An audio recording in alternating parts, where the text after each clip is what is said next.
Students are missing out on hundreds of pounds of government handout, getting nothing. Millions of low-income households across the UK are starting to receive the latest instalment of cost of living payments. This will be paid directly into the people's bank account that are qualified for it. The government is warning that scammers could use the situation to try to trick people into handing over personal information. 8 million people on benefits will receive a payment of £300 over a 3-week period.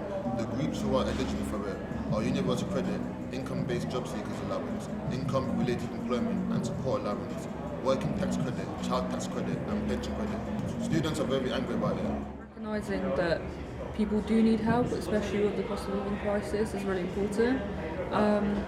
We have spoken about the fact that they're only available to elderly people, which I think is understandable, especially when it comes to travel and main income. For students that come from low-income backgrounds or international students that pay rent. The instalments are really beneficial for students or people from low-income areas.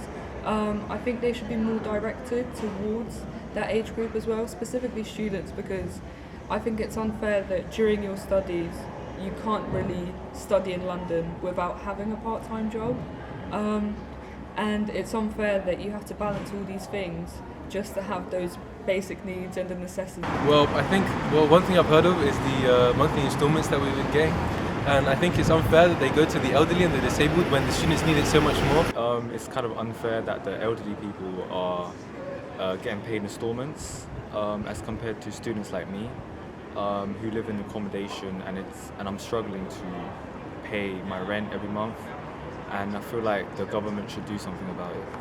Further payments will be made next spring, increasing the total to £900. Will the government take further actions for students attending university?